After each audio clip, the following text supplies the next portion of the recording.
Hello, everyone, and welcome to the Golden Astrologer Podcast. This is Deb McBride on Sunday, the 6th of November in the year 2022, and I am broadcasting from lovely, rainy Costa Rica, Escazú, in fact.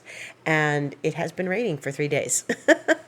And it didn't rain at all before that. It was starting to become the summer dry season, but it had to get those last drops of rain in, so it's been raining, and it's actually kind of cool and November-like, but not entirely November-like. I mean, I don't need a jacket or anything, but I should not say a word, right? To those of you who have already experienced snow, to those of you who have already experienced cold winds and things, I'm not complaining by any means. I'm just stating what it's like. So, and we are here on the 6th of November, as I said, and, well, so much. Where do I even begin? Okay, so let's begin with the moment we're in, which is approaching an eclipse. Now, the eclipse is Tuesday, but the eclipse, we're getting geared up for the eclipse. So right now, the moon is in Aries. It is void in Aries. It will go into Taurus 11:15 my time, but now I'm on Central Standard Time again because the clock's changed over there. And it says, 9:15 p.m. Pacific time, which is 12:15 a.m. Eastern time in this region of the world. And so the moon is going to be in Taurus for the eclipse, and it is a lunar eclipse. The moon is in Taurus, the sun is in Scorpio. Now, in this moment, the sun is not the only thing in Scorpio, and if you've been listening to me on Instagram and you heard me last week here on this podcast, you know that there are several points and planets in Scorpio, and that would be the Sun, Mercury, Venus, and the South Node. And this is a North Node eclipse because the moon, it's wherever the moon is, that's where the eclipse occurs. So the moon is going to be in Taurus and with Uranus and at the North Node. So it is a North Node eclipse, which is we are going in the direction or being pushed in the direction of what is to be considered fulfillment for us.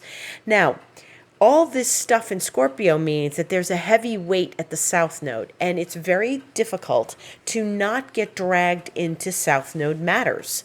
And South Node is where, Scorpio is right now, and it's very much about where old habits die hard. I always say that. And it's always about the vortex of the past and how we don't get pulled back into old habits and old ways of being and worrying about stuff and just where we go into this loop and we don't think about the North Node because there seems to be some sort of gratification at the South Node, especially when there are 3 planets there, okay?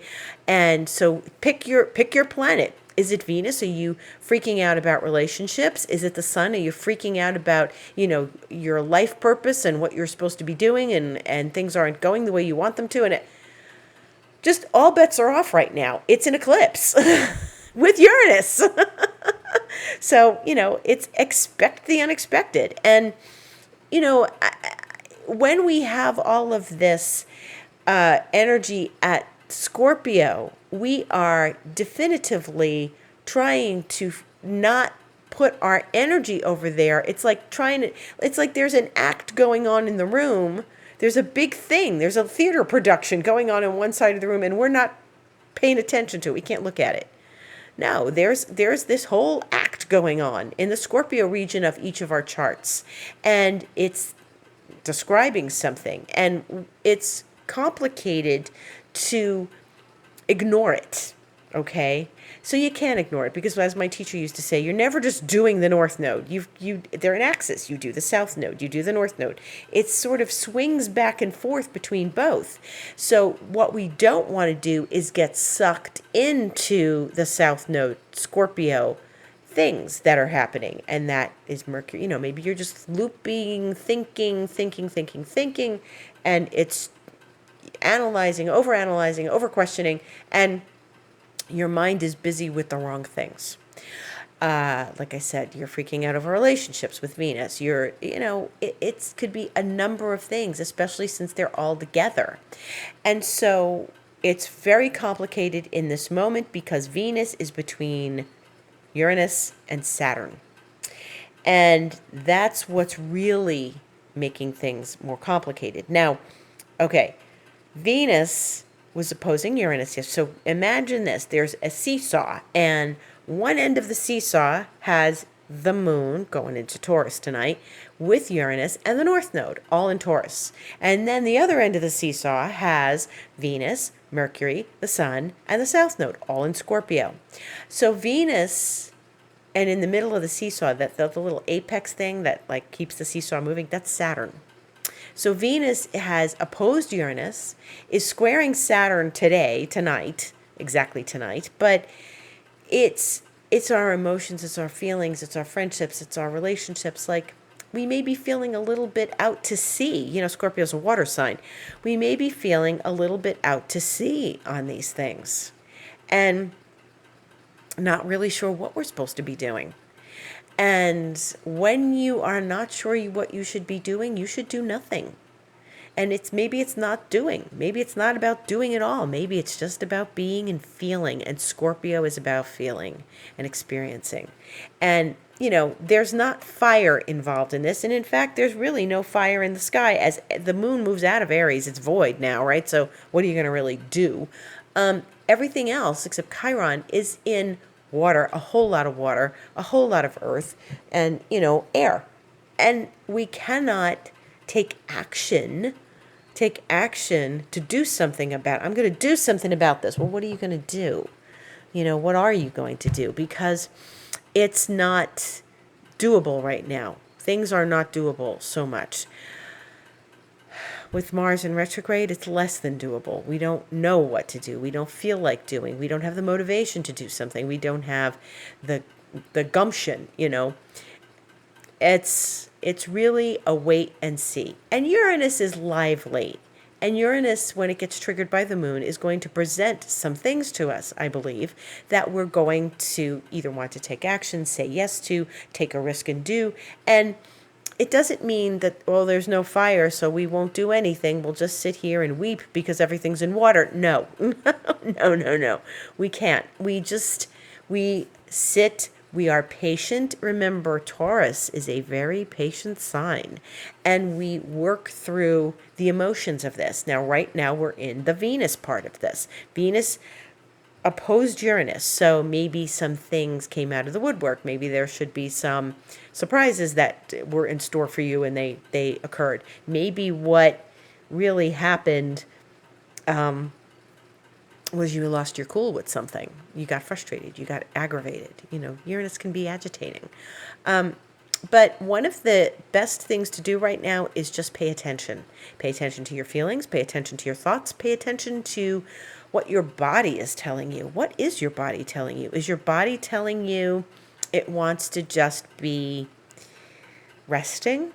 It wants to do something that is very soothing and restorative, and that's probably a really good idea. You know, I think that the energies have been really, really heavy and intense and tough and nonstop. It's been nonstop. I'm in this coaching certification for quantum integration with Yerlin Ramirez, and we are going every single day, and we had this weekend off, and I still had homework to do for it. And it's just been nonstop. I haven't taken a break. I did work today. I did work yesterday. It's been really intense. And I think eclipses are intense. Scorpio energy is intense. It's an intense time. So when you get these moments where you can meditate and take a nap and breathe and be with yourself, you take them. You absolutely take them and you do it. Because they're not present so much because we're running because it's still an eclipse. Eclipses make everything much more intense. They bring emotions to the table. They bring fiery energy to the table. They make us punchy. They make us irritable. They make us sleepy. They make us want to go home and cry in our pillow. They make us agitated to the point where we feel like we had 4 cups of coffee and we didn't have any coffee. So you have to understand the energy, stay close to yourself, listen to your body, stay close to your body, and go for a walk. Use up the energy in constructive ways. And this is the best thing we can do during eclipses, using up the energy in constructive ways. Now, Venus is not making happy aspects. The opposite to Uranus was yesterday, but it still reverberates. It still reverberates. She wants action. She wants answers. She wants activity, and she wants things to happen, and she's impatient. So Saturn comes in and says, sorry, sweetheart, you have to be more patient. You have to dial down the excitement and dial up the patience, and you have to find the balance between, like, all right, let's just get the show on the road, to not time yet. And timing is everything. I've said this so many times to people. Timing is everything. And it really is something that's important for us. It's not the right time. Why is it not the right time? Because there are things we are working out in our life every day, whether we realize it or not. And during eclipse time, we get a big push forward on our path, because this is the North Node eclipse, and we are being given a new set of instructions and some new ideas and some innovative ideas. And that's with Uranus. That's an eclipse with Uranus. So we have to listen, pay attention. Don't get hasty. Venus-Uranus is hasty. Venus-Saturn says, I really need to take my time with this. So you have to find the happy medium, the balance between, I have to take my time with this, and I'm hasty. And you have to find the place where all of this blends harmoniously. That's our task. That's our job. Not so simple, but it does work that way. And so Venus is in between. Now, what's inevitably going to happen is the Sun is going to do the same thing, and Mercury is going to do the same thing. So what's interesting, right now, the Sun is ahead of Mercury. The Sun's at 14, Venus is at 18, and Mercury is at 13, and it's been sitting at the South Node. By the time we get to Tuesday, Mercury, which is faster, is going to pull ahead of the Sun, and it's going to make the opposition, Tuesday, to Uranus at 9:40 p.m. Eastern Time on the 8th. Okay, so that's Mercury opposes Uranus. The Sun isn't going to oppose Uranus till Wednesday. Okay, so the Sun makes the eclipse action, and this is doing this business. The eclipse at 16 degrees of Taurus. And once again, I tell you, 16 degrees Taurus, if you're a Taurus or an Aquarius or a Scorpio or a Leo, you're going to be feeling this the most strong out of everybody, the strongest out of everyone, okay? Because those are the fixed signs, and these eclipses are at fixed points and with fixed nodes, North Node and South Node. So Mercury is very involved in this eclipse, as it was with the last eclipse. And so the moon is going to oppose, the list of aspects on Tuesday could fills the entire day. The moon is going to oppose Mercury, okay, 5:44 a.m. Eastern Time. Then the moon is going to oppose the Sun in Scorpio. Then the moon is going to conjunct Uranus at 7:47 a.m.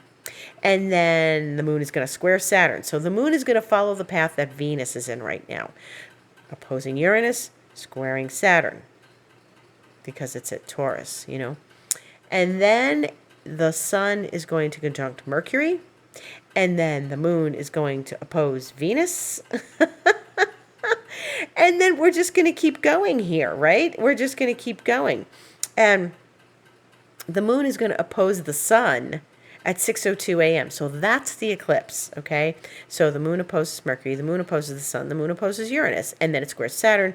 But it's going to oppose all those planets all within like a couple of hours with each other, and then square Saturn, and then the Sun is going to conjunct Mercury. So we're really in an intense group of aspects for the next few days. And we have to remember that when things come at us one at a time, and there's so much activity and so much chaos potentially, we have to just take it one step at a time and breathe our way through it. Very important. We're going to feel this. Scorpio is about feeling. We may not share it with everybody. We might not talk about it with everybody, because Scorpio doesn't necessarily talk about things the way Gemini does.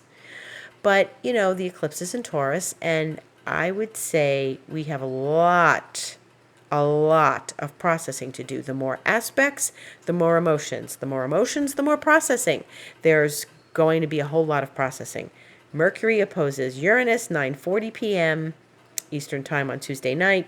And then we get into the next day, and then the Sun opposes Uranus at 3:26 a.m. on Wednesday morning, Eastern Time. So this is interesting. First, now Venus she's in between Uranus and Saturn. She's not finished with that yet.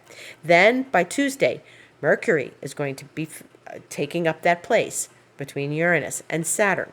And then Wednesday, the Sun will become opposition Uranus. But Uranus and Saturn are still moving further away from each other. And this is very interesting. Venus and Mercury are very close, and they move faster than the Sun. So they're going to finish up those aspects within a couple of days. The Sun is going to oppose Uranus on Wednesday and not get around to squaring Saturn until Friday.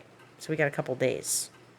Those Uranus things with Venus and Mercury, they happen within like 24 hours of each other. So, yeah. What does this all mean? It means there's a lot of energy to process, like I just said, but we are being repeatedly, Venus, Mercury, Sun, eclipse, repeatedly being asked to look at the status quo Saturn versus the taking the risk Uranus. Where do you have to expand your beliefs? Where do you have to expand your awareness? Where do you need to take a risk? Where do you need to not let the old habits grab you and pull you down? Where do you not listen to your fears and anxieties, but listen to your heart's desire? Your heart's desire is with the North Node at Uranus, okay? So where it's more exciting, where it's more risk-taking, where you go, I really shouldn't do this, but I really feel like I have to.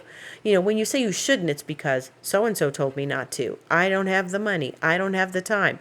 My husband will kill me. My wife will kill me. My kids will kill me. My kids will tell me I'm too old for this. My parents will tell me I can't do this, that I'm being ridiculous. Wherever that voice is, that limiting belief voice, that's where Saturn is. Where Uranus is, it's telling you, go get it done. Make it happen. Go now. Take a big leap and go. And that's what we have to do.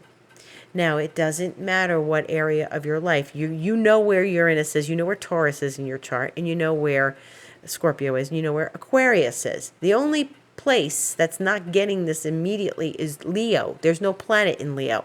But anybody who's a Leo is going to get all that energy from the three corners of this eclipse, dumped on them. So it's really important. Now, somebody like me who's Aquarius with Leo rising, yeah, I'm going to really feel this.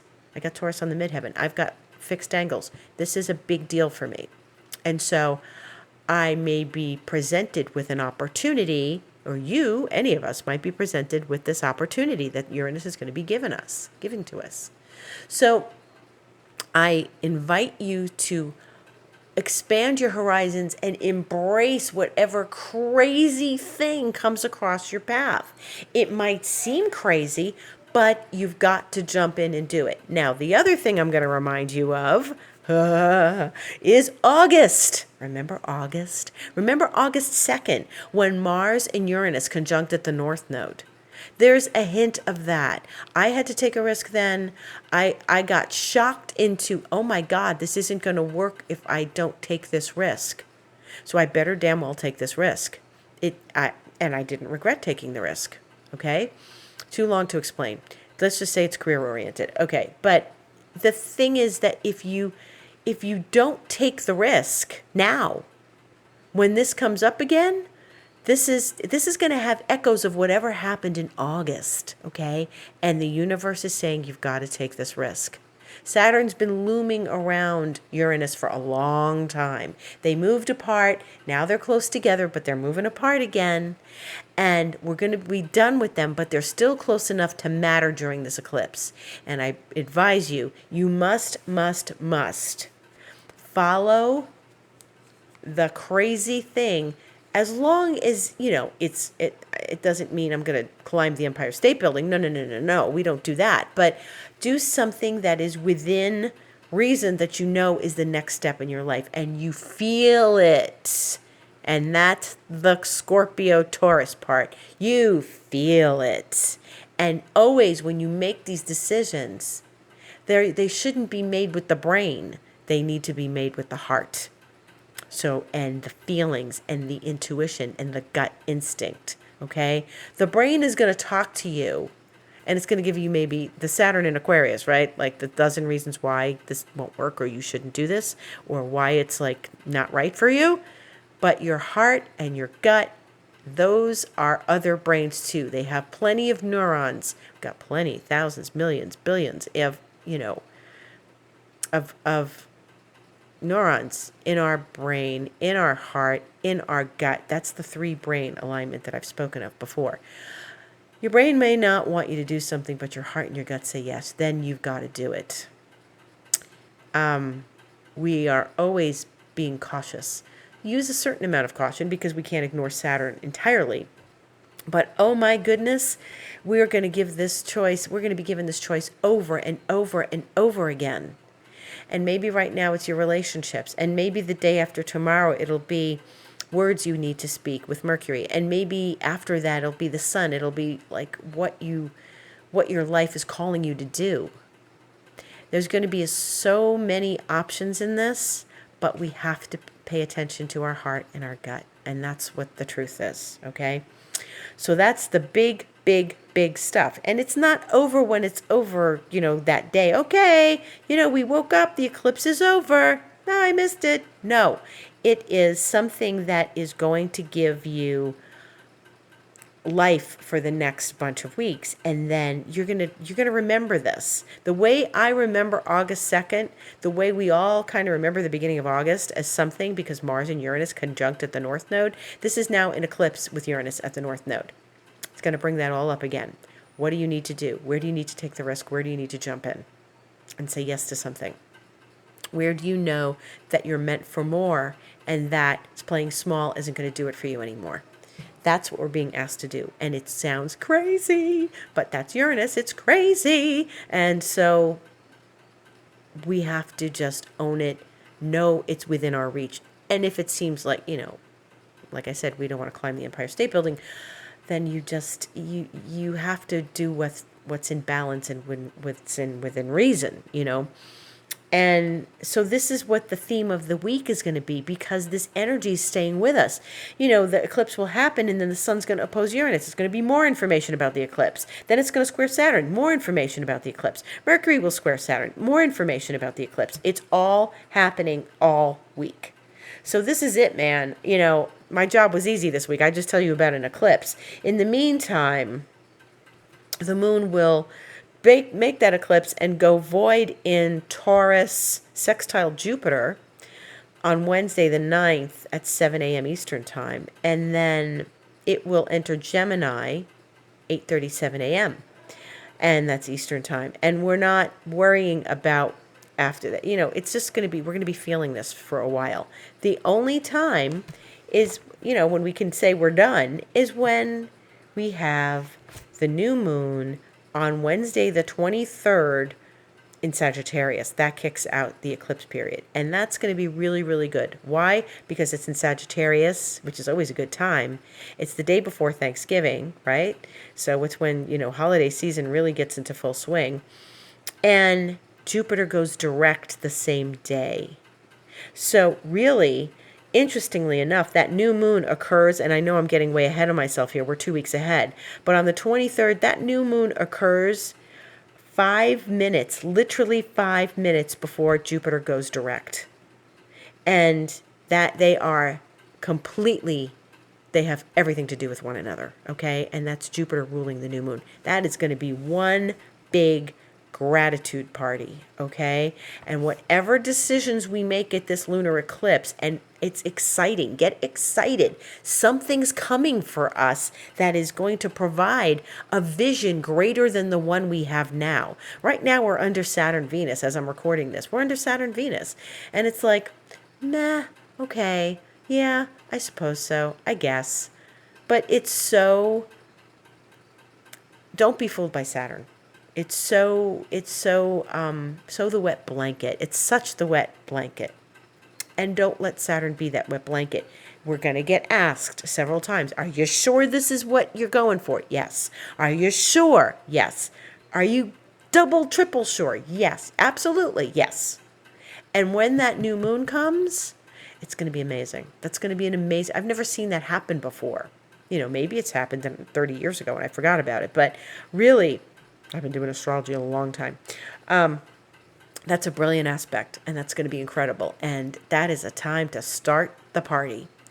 So, the other things happening this week, Venus is going to trine Neptune on Thursday, which is absolutely lovely. Make a wish. Remember, we do rituals for lunar eclipses and full moons and stuff. Do a clearing, if you want. But really, this is the last one was the one to do the clearing. The last eclipse was like releasing. This is where we're really embracing something at that moon. But Venus and Neptune are really special and sweet. Venus is going to be in Scorpio, and she is speaking sweetly to Neptune and Pisces, and they are having a very lovely romantic conversation. So maybe something very sweet and dreamy will happen this week that will support us in our notions of what our dreams are and what can be fulfilled.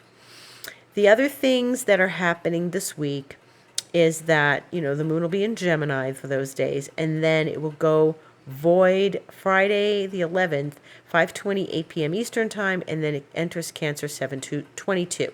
So at about 2 hours of void. And, it's Friday night. So in this region of the world, where you are, maybe it's in the middle of the afternoon, but it goes into Cancer, and then it stays into Cancer next weekend. And Mercury will then trine Neptune. Everything's going to follow a sequence. Remember, we've had these things before. Venus, oppose Uranus, square Saturn. Then Mercury, do the same thing. Sun, do the same thing.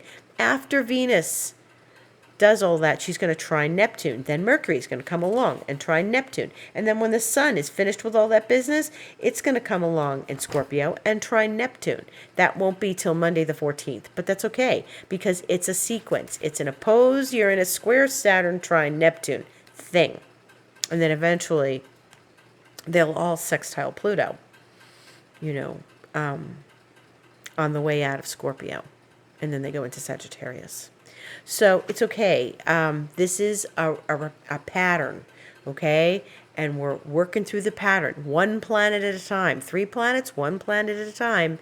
And they are talking to us, and they are asking us if we're sure, asking us if our plan is good, asking us to take the risk and to remember. Maybe you promised yourself something back in August. Maybe you said, I'm going to change this for good. I know I did. And, it's been a bit of a rough road. September and October were no picnic. We're getting to this eclipse, and then after this, things are going to start to shift and change.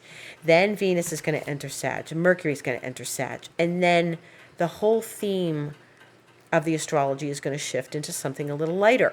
Mercury, Venus, great. And then eventually the Sun, and then we're getting into the new moon and everything in Sag. But Mars is still retrograde. Okay? And it's still retrograde in Gemini. And once again, I tell you, if you have not seen my webinar, I advise you to look at it because it's going to be with us retrograde till mid-January. And it's still going to be making these aspects into March. So what Mars is doing, you wanna get in touch with that. My webinar is available on my website if you click on book online at thegoldenastrologer.com and you scroll down. It's also available on mastermind.com because I am now working with mastermind.com for putting up courses. So I'm going to start putting up more courses there. I'll keep you posted about that. But everything is going to be, available. It's available in 2 places. So you can go to mastermind.com, write in astrology, Deb McBride, it will probably come up. And it's otherwise called Driving Forward with the Car Stuck in Reverse. And that is the webinar on my website. If you go to Mastermind, there's a little introductory video, and you'll buy it in the videos right there. With me, if you buy it from my website, I will need to send you the link. So if you buy it in the middle of the night, for me, you'll wait till the next morning when I'm awake, when I then can send you your purchase. And there we have it. That is our week. It is mostly, almost always, about this eclipse, the planets involved, and the aspects they make as a result of this. And it isn't just, the eclipse is one thing in and of itself. If there was no eclipse happening and these planets were where they are, they'd still be doing this business with Uranus and Saturn. So this is a big week. It's one of the biggest weeks of the year. Please, please pay attention, make some good choices. Reach out to me for a session if the energy's too much for you. We can do an astrology session so I can help explain how it's happening in your chart. We can do a Reiki session so I can help calm the energies for you and clear some things. And we can do card readings too. There's lots of there's archetype readings, there's alchemy readings. The alchemy cards are gorgeous. They're beautiful. So go to my website, goldenastrologer.com, and you'll be able to click on any of those options to connect. And I do emotional clearings as well. So anything that you feel you need right now, I am at your service. I'm here on this podcast every week, and I am on Instagram every day, The Golden Astrologer. I didn't post today, but that's okay. I have things up there anyway. And I advise you to take this one step at a time. Seek out help if you feel that the energies are too much for you. Professionals like myself are here to assist you. We know these energies. We know how to work with them. We know all the details of what this means and how it's affecting you. So please, please reach out and don't go through this alone if it's too much for you. It's a lot of energy. It's intense.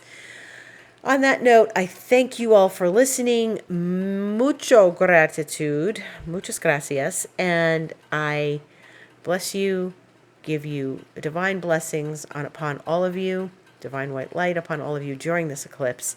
May you have a beautiful eclipse. Stay tuned, and I will see you next week. Much gratitude for listening. Thank you.